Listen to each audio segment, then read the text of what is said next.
যখন একটি রাকাত ওই রাকাতটি বেকার হয়ে গেল, ওয়াকামাত আল্লাতী তালিহা মাকামা, তাহলে তার পরের রাকাতটি ওই আগের যে রাকাতটি বাতিল হয়ে গেছে, হ্যাঁ, সেই রাকাতের স্থান দখল করে নেবে, ওই জায়গায় বসে যাবে, সেট হয়ে যাবে। জি, যেমন বিস্তারিত পরে বর্ণনা করবে। বলছে ওয়াজিবাত, বলছে ইযা তরিকা মিনহা শাইউন আমদান বাতালাতিস সালাত, কেউ যদি ওয়াজিব কাজগুলি যে 8টি আছে তার কোনো একটি ইচ্ছাকৃত ছেড়ে দেয়, প্রথম তাশাহুদ ইচ্ছা করে ছেড়ে দিল, তাহলে নামাজ কি হবে? বাতিল হয়ে যাবে, ইচ্ছা করে যেহেতু ছেড়েছে। ওয়াইন কানা তারকুহু সাহওয়ান, আর তার ভ্রমের কারণে যদি হয়, বেখেয়াল হয়ে গেছে, সহ হয়ে গেছে, তাহলে নামাজ লাম তাবতুল, বাতিল হবে না, কিন্তু ত্রুটি যে হলো ত্রুটি পুরা করতে হবে। বলছেন ওয়াজবরহু সুজুদুস সাহ, সিজদা সহ তার ঘাটতি পূরণ করে দিবে। সুন্নত কাকে বলে?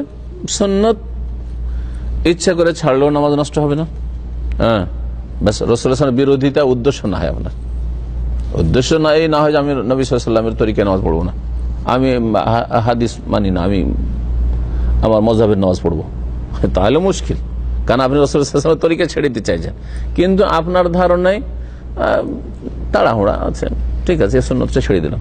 হ্যাঁ, যেমন সানা পড়া সুন্নত, দেখছি যেমন তাড়াহুড়া আছে, দিলেন প্রথমে আল্লাহু আকবার আউযুবিল্লাহি মিনাশ শাইতানির রাজিম বিসমিল্লাহির রহমানির রহিম আলহামদুলিল্লাহি রাব্বিল আলামিন, সুবহানাকাও পড়লেন, আল্লাহু বাইদবানি পড়লেন না, কি পড়লেন? হ্যাঁ, বোঝা গেছে কিনা? হ্যাঁ, দোয়া মাসরা পড়া সুন্নাত, তাড়াহুড়া আছে ভাবছেন, হ্যাঁ, গাড়িটাও পার্কিং করে এসেছি ওইরকম জায়গায়, আপনারা গাড়ি চালাচ্ছেন, তাদের আরো টেনশন, ডবল যদি পার্কিং করে আসেন, হ্যাঁ, পার্কিং এর জায়গায় রেখে এসছেন, টেনশন লাগা আছে যে লাগবে 150 রিয়াল, না কত লাগে? হ্যাঁ, 50। তো ওই চিন্তাতে কি করলেন? হ্যাঁ, আপনি হয়তো আরো দূরত্বটা পড়ে নিয়ে আসসালামু আলাইকুম রহমতুল্লাহ, হ্যাঁ, ঠিক না?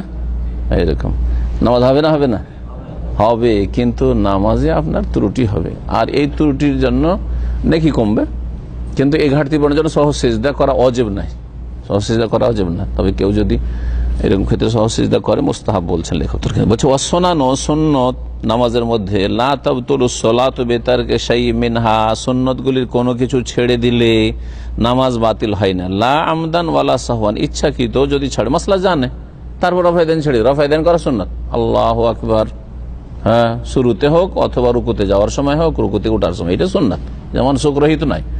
হানাফি মাযহাবের এই ফতোয়া সমস্ত মাযহাবের উলামায়ে কেরাম বলছেন না, এটা ঠিক নয়।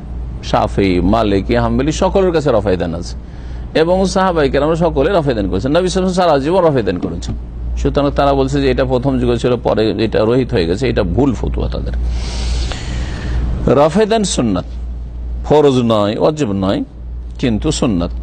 যদি ইচ্ছা করে কেউ ছেড়ে দেয় তাহলে নামাজ বাতিল হবে কি?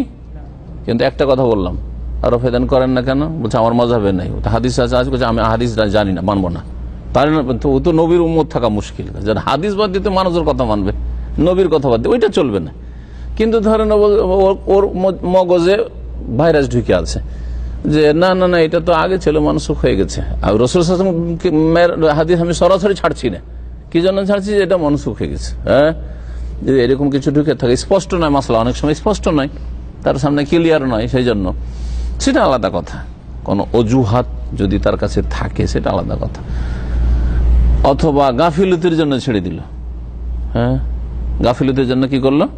ছেড়ে দিল, বেখিয়ালিতে ছেড়ে দিল, আমিন জোরে বলা সুন্নাত, বেখিয়াল ছেড়ে দিল, তাহলে নামাজ হবে। কিন্তু যদি তার সামনে সহিহ হাদিস আছে যে রাসূলুল্লাহ সাল্লাল্লাহু আলাইহি ওয়াসাল্লাম আমিন জোরে টেনে বলেছেন, সাহাবায়ে কেরাম আমিন জোরে বলেছেন, বলছেন না আমি ওই নামাজ পড়বো না, তাহলে নামাজ হবে না, কারণ আপনি নবীর তরিকাই না, অন্য তরিকায়।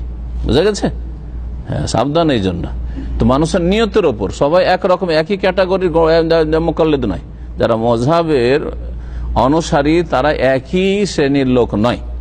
যারা বলবে যে রাসূল সাল্লাল্লাহু আলাইহি ওয়াসাল্লাম হাদিস আমি জানি না, আমি মাযহাব জানি, তাহলে সেই ব্যক্তি নবী সাল্লাল্লাহু আলাইহি ওয়াসাল্লামের তরিকায় মোটেই না, তাহলে তার নামাজ হবে না, বাকি আমল কবুল হবে কিনা আল্লাহ পাক ভালো জানেন, কারণ সে নবী সাল্লাল্লাহু আলাইহি ওয়াসাল্লামের তরিকায় চলতে চায় না। সে মারাত্মক ব্যাপার, এটা ঈমান ভঙ্গ হয়ে যেতে পারে।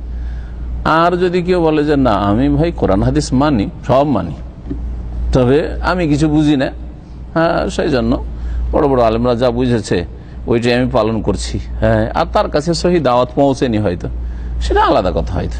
কিন্তু আপনার কাছে সহিহ হাদিস পৌঁছিল, সহিহ দাওয়াত পৌঁছিল, বুখারীর হাদিস আপনি বাংলায় পড়তে পারছেন, মুসলিমের হাদিস পড়ছেন, আপনি হাদিস মানবেন না, আপনার চোখের সামনে হাদিস আছে, হাদিস মানবেন না, আপনি মানুষের কথা, ইমামের ফতুয়া মানবেন, তো এটা তো আর চলবে না, অচল এটা। সবাই একই রকমের না। আপনি লেখাপড়ার সুযোগ পেলেন, একজন অশিক্ষিত মূর্খ চাষি মানুষও সুযোগ পায়নি, দুজন সমান? দুজন সমান না। আপনি সৌদি আরবে আসার পরে দেখছেন যে শবে বরাত বেদাত জানলেন, মিলাদ বেদাত জানলেন, ঠিক না, কেয়াম বেদাত জানলেন, ঠিক না, সব জানছেন, কিন্তু আপনার বাপ জানতো না। তো আপনার বাপের হুকুম আপনার হুকুম এক মোটেই না। আপনার বাপ কিয়ামতে বলতে পারেন যে আল্লাহ আমি তো জানার সুযোগই পাইনি, আমি তো জানি যে এটা আমাদের হুজুররা এটাই বলছে ইসলাম, এটাই ইসলাম। তার ক্ষমার সম্ভাবনা আছে, কিন্তু আপনার ক্ষমার সম্ভাবনা কোথায়? আপনি তো চোখে দেখে গেলেন যে এটা সুন্নতের দেশ, এখান থেকে ইসলাম গেছে, এখানে এগুলো কোথাও নেই, তারপর রাসূলুল্লাহ সাল্লাল্লাহু আলাইহি ওয়াসাল্লামের কোনো হাদিসেও নেই, এগুলো যে করছে এগুলো ইসলাম নয়। সুতরাং আপনার জন্য অবশ্যই পাকড়া হবে, আপনার অবশ্যই পাকড়া হবে এইসব বিদআত করলে। সুন্নাত তাহলে ছেড়ে দিলে নামাজ বাতিল হবে না। লাকিন তানকুসু হাইয়াতুস সালাতি বিযালিকা, তবে নামাজের যে কোয়ালিটি আছে সেটা কমে যাবে। নামাজের যে কোয়ালিটি আছে, কোয়ালিটি কি হয়ে যাবে? ডাউন হয়ে যাবে, down quality, made in China. নবী সাল্লাল্লাহু আলাইহি ওয়াসাল্লামের সুন্নতি তরিকা শুরু থেকে শেষ পর্যন্ত নামাজ পড়লাম, মাশাআল্লাহ, মেড ইন মদিনা, তাই না, মদিনার নামাজ। আর যদি রাফেদান করলো না, আমিন জোরে বললো না, তারপরে আপনার মেলাগুলি সুন্নত আছে ধীর স্থিরতার সাথে, আর ধীর স্থিরতার সাথে নামাজ পড়া তো ফরজ, আরো মেলা কিছু রয়েছে যেসব সুন্নতগুলো ইনশাআল্লাহ আসবে। এই সুন্নত সালাম ফেরার পরে দিল টান, সালাম ফেরার পরে জিকির আজকার আছে সেগুলো পড়লো না, এসব করলো না, তাহলে কি হলো? হ্যাঁ, মেডিয়ান চাইনা না হয় মেডিয়ান ইরাক বলেন, কেন মজাব ইরাক থেকে গেছে, বোঝা গেছে, মেডিয়ান ইরাক, মেডিয়ান মদিনা নয়। নামাজ তাহলে সুন্নত ছাড়লে যত সুন্নত ছুটবে তাহলে তত সব কমে। শুধু নামাজের ক্ষেত্রে না, এটা মুখস্থ করে নেন, সব আমলের ক্ষেত্রে, হজের ক্ষেত্রে, হজে উমরাতে কিছু রুকুন আছে, যদি একটা ছুটে যাবো হজটাই হবে না, উমরাটাই হবে না। কিছু ওয়াজিবাত আছে, যদি ছুটে যাই তাহলে ওর জন্য সিজদা শহর বদলে আর একটা আছে, কি আছে? দম দিতে হবে। এই দমটা হজ আর উমরা সিজদা শহর, কথা বুঝতে পারছেন না? সিজদা শহরের মতো দম দিতে হবে। ধরেন আপনি হজে গিয়ে আরাফাতে থাকলেন না, ফরজ তওয়াফই করলেন না, তাহলে হজই হবে না, হজই বাতিল আপনার, ঠিক আছে। কিন্তু হজের ওই যে মেনার রাতগুলি আছে 11, 12, এই রাতগুলি মেনাতে কাটাইতে হবে, আর 13 পর্যন্ত থাকলে ভালো। আপনি মেনাতে কাটাইলেন না, মক্কাতে শুয়ে থাকলে, বাংলাদেশের ইন্ডিয়ার বেশিরভাগ হাজি এসে 10 তারিখে তফ করতে এসে হোটেলে রাত থেকে যায়, তাহলে কি করলো?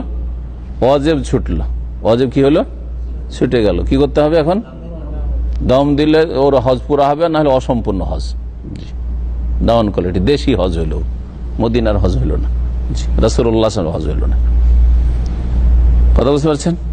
এরকম মেলা গেল, পাথর মারা, একদিন মেরেছে আরেকদিন মারেনি।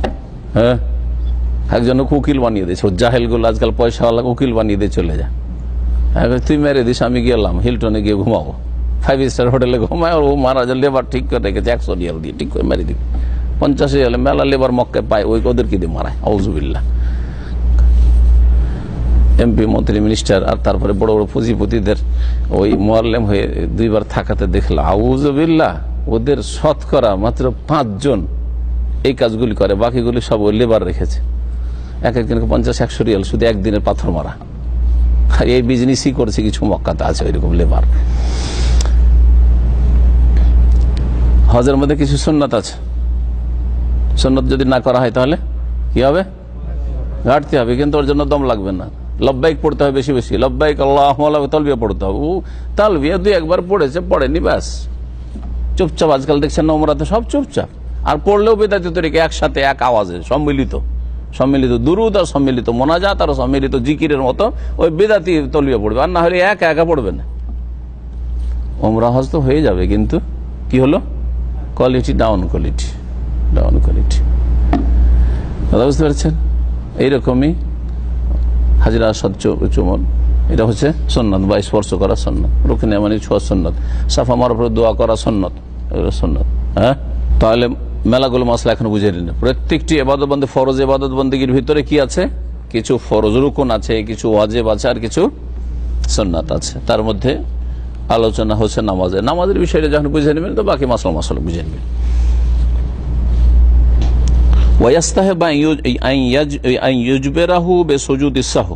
আচ্ছা, সুন্নত যদি ছুটে যায়, আপনার দেখলেন যে এই রাকাতে একটা সুন্নাত তোমার ছুটে গেল, তাহলে কি করবে?